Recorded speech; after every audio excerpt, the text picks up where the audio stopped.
ചെവി ക്ലീൻ ചെയ്യാൻ ഒരു പ്രത്യേക ബഡ്സ് അല്ലെങ്കിൽ ഇന്ന സാധനം ഉപയോഗിക്കണം, വേറെ എന്തെങ്കിലും ഉപയോഗിച്ചാൽ ചീത്ത, ഇയർ ഡ്രം പൊട്ടിപ്പോവും, പണ്ടൊരു പരസ്യത്തിൽ സ്ലൈഡ് വെച്ച് പോയി പൊട്ടണയോ. ദൈവം നമ്മളെ സൃഷ്ടിച്ചു വിട്ടപ്പോഴത്തേനും ആ ചെവി എങ്ങനെയാണ് ക്ലീൻ ചെയ്യണമെന്ന് പുള്ളിക്കാരൻ അതനുസരിച്ചിട്ടാണ് വിട്ടിരുന്നത്.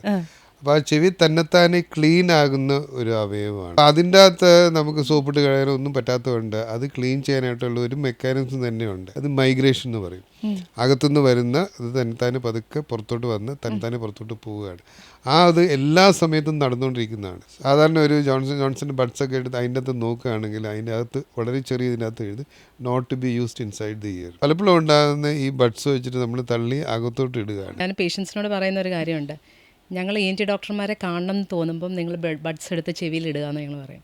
എന്നുവെച്ചാൽ ബഡ് ഇട്ടാൽ ഇൻവേരിയബിളി അറ്റ് സം പോയിന്റ് ചിലപ്പോൾ ഡോക്ടറെ കാണേണ്ടി വരും. ഒരു ഡയബറ്റിസ് ഉള്ളൊരു വ്യക്തിയാണെന്ന് ഇരിക്കട്ടെ, ചെവിയിൽ ബഡ്സ് ഇട്ടിട്ട് അത് മാനിപ്പുലേറ്റ് ചെയ്ത് അതിനകത്ത് ഇൻഫെക്ഷൻ വന്ന് നമുക്ക് മാസങ്ങളോളം മരുന്നുകൾ ഇഞ്ചക്ഷനായിട്ട് തന്നെ കൊടുക്കേണ്ടി വരുന്ന ഇഷ്ടംമാതിരി രോഗികളുണ്ട്. എൻ്റെ ഒരു പേഷ്യൻ്റ് റിപ്പീറ്റഡ് ആയിട്ട് ഇൻഫെക്ഷൻസ് വരുന്ന കാരണം അതെന്താ സംഭവിക്കുന്നതെന്ന് നമുക്കൊരു ഐഡിയ കിട്ടുന്നില്ല. അപ്പം പിന്നെയും മരുന്നുകൾ കൊടുക്കുന്ന കുറേ ഇമ്മ്യൂണോ സപ്രഷനുള്ളൊരു വ്യക്തിയും കൂടെയാണ്, റീനൽ പ്രോബ്ലംസും അത് ഇതൊക്കെയുള്ള.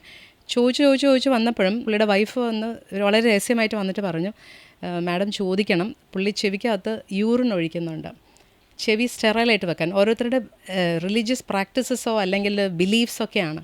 അപ്പം I have head one patient, അപ്പം റിക്കറൻ്റ് ആയിട്ട് അതിനകത്ത് ഈക്കോളൈ എന്നുള്ളൊരു ഇൻഫെക്ഷൻ മാറുന്നില്ല. അപ്പം നോക്കുമ്പോൾ ഇതൊക്കെയാണ്. അപ്പം നമ്മൾ വിചാരിക്കുന്നതിലും കൂടുതൽ ആൾക്കാർ ആ ചെവിനെ മാനിപ്പുലേറ്റ് ചെയ്യുന്നുണ്ട്.